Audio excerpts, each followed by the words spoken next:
Bienvenidos, esto es Homo Optimus, una producción de Total Sapiens para todos ustedes. Mi nombre es Sergio Anaya. El tema de hoy es ¿qué es lo importante realmente en la nueva administración que lleva el país? Hay que ver, más allá de la corrupción, cuál es el problema. Y el problema de fondo es el sistema que ha manejado este país durante los últimos 50 años, es decir, durante medio siglo por lo menos. La situación en México con Emilio Ricardo Lozoya Austin me recuerda unas líneas de la canción que se llama El Patrón, y espero que no nos vaya a pasar lo mismo. Cito textual: y qué tarde te diste cuenta que ese vato era el gato del gato del gato del gato del patrón. Cierro comillas. Yo creo que con justa razón el presidente de México, Andrés Manuel López Obrador, ha puesto en el combate a la corrupción el asunto principal de su gestión, lo cual no es nuevo ni surge con el neoliberalismo en el periodo ya desde entonces 1972-1982, el llamado sexenio del perro. Ya se había acuñado el eslogan del presidente José López Portillo y Pacheco: la corrupción somos todos. Sin duda, la gobernanza de este país pasa por la lucha contra el saqueo del erario por parte de esa élite política de la que hemos conocido, como es el caso del señor Emilio Lozoya, uno de los menos importantes. Y todo esto es la lucha contra el saqueo del erario, y esta élite política y burocrática, pero no podemos ni debemos olvidar que estos son solo los datos de Angora, de quienes el propio AMLO, antes de ser presidente, identificaba como la mafia del poder. Es decir, lo ha reiterado ahora como presidente de esta nación, que el gobierno de México, y no solo el gobierno federal, sino los gobiernos de los estados y los municipios, no eran sino comités al servicio de las élites, de esas minorías del 0.1% que tienen el control de este país y que hacían lo que querían, y ponían y quitaban gobernadores, ponían y quitaban senadores, jueces, y hacían lo que querían con todo, incluso imponer presidentes de la República. Ese es el asunto de fondo, y que al enfocarse solo en la corrupción parece quedarse de lado la lucha contra este sistema. Ese es el asunto que tratamos hoy y que nos parece más de fondo que la sola lucha contra la corrupción en México. ¿Qué sucede entonces? Pues que gobernar este país requiere muchas habilidades, mucha fuerza y muchos modos de manejar el poder político. Para empezar, el país requiere poner orden en las finanzas y en la economía, no solo en la austeridad del gasto público. Sí, les debe quedar muy claro que nuestra economía y nuestras finanzas no están muy en orden, que digamos, y no es falta de voluntad. Es un problema estructural, es un problema de fondo, es un problema que deriva ciertamente en una gran medida de la corrupción, de los excesos en todos los niveles de gobierno, pero también en pésimas administraciones del poder público, donde todos funcionarios, todos políticos, de los, tanto el poder judicial como el poder ejecutivo como el poder legislativo, pues han tratado de sacar ventaja y han extraído millones y millones de pesos y de dólares. Así las cosas, se necesita también frenar la violencia que generan los delincuentes organizados y también los no organizados. Esa violencia, les recuerdo, no se ha detenido, y la lucha contra la corrupción no va a detener el problema de la violencia. Otro punto que se necesita controlar son los puertos aéreos y marítimos, Del mismo modo que hay que hacerlo con las aduanas en todo el país. Urge recomponer también el sistema de comunicaciones y transportes que está por los suelos. ¿Por qué? Porque los anteriores encargados de esas administraciones, de cada una de las secretarías, y en particular en este caso de la Secretaría de Comunicaciones y Transportes, pues se dedicaban a hacer negocios particulares para su beneficio o el de sus allegados. Otra de las tareas pendientes es el rescate de Pemex y la Comisión Federal de Electricidad, donde, por más que se han esforzado sus actuales titulares, pues realmente los resultados no diría que son buenos, no diría que son regulares, y sí que son bastante malos para el desarrollo del país, y esperemos que mejoren en el muy corto plazo. También se debe buscar la renovación del sector educativo.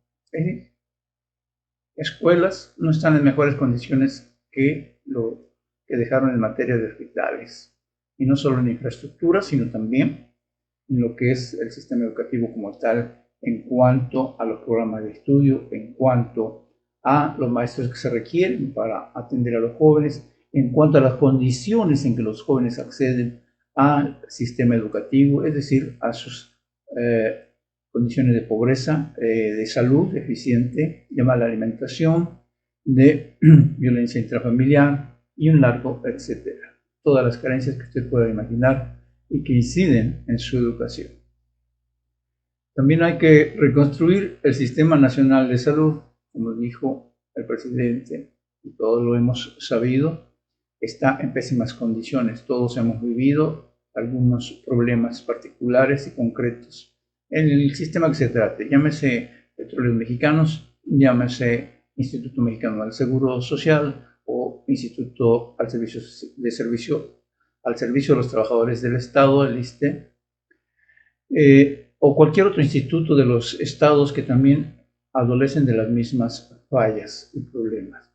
Este es un serio diferendo que se tiene, porque muchos quisieran que todo siguiera igual, que nada cambiara, y sin embargo es necesario, y lo vemos por ejemplo en Chiapas, lo vemos por ejemplo en Tabasco, donde los problemas se agudizan, la pandemia sigue adelante y no hay ningún control de la enfermedad.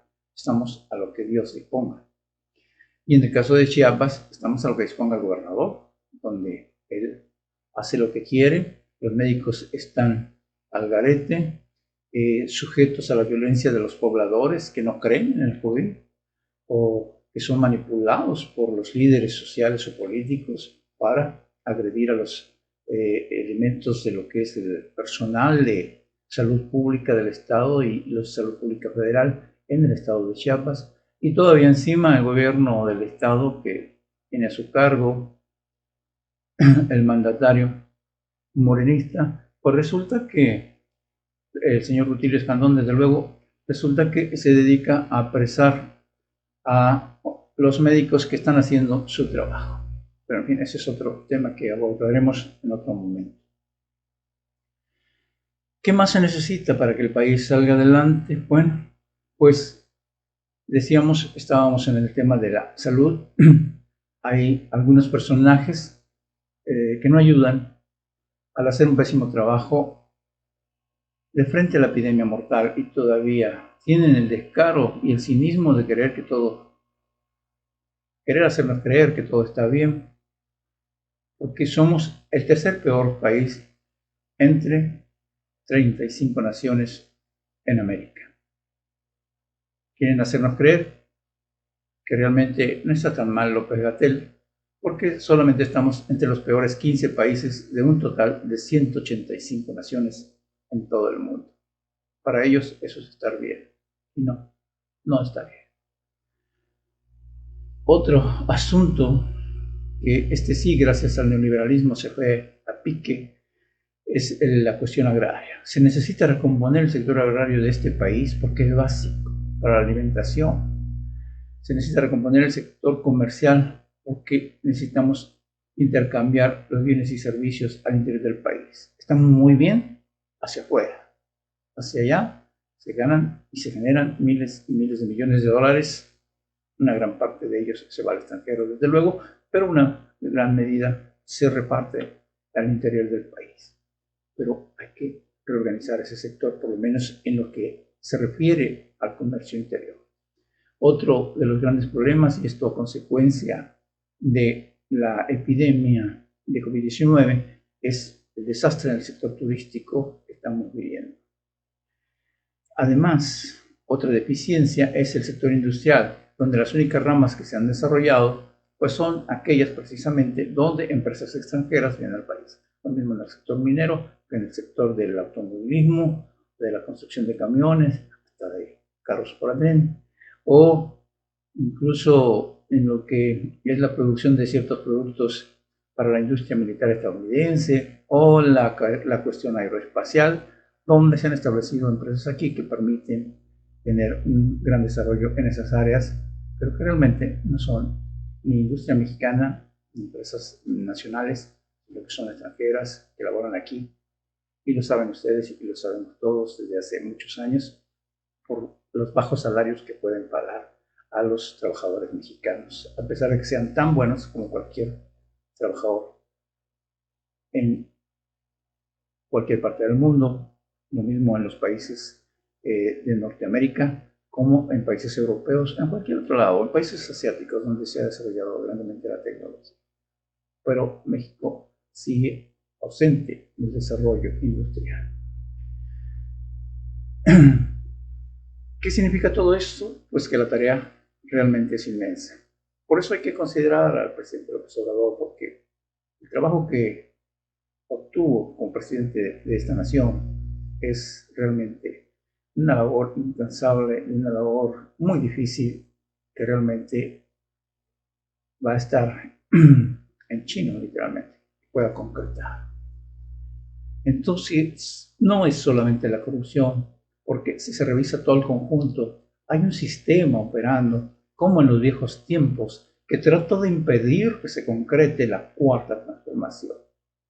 Eso por no hablar de las cuestiones internas, de Morena, y etc., y dentro del gobierno.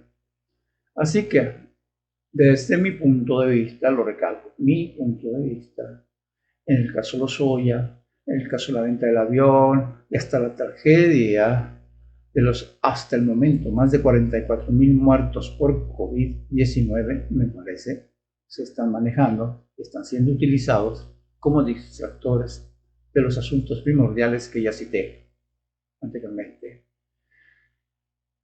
Entonces, pues no nos queda más que todos seguir adelante, seguir luchando, seguir trabajando por este país, porque la tarea es, como ya dije, inmensa.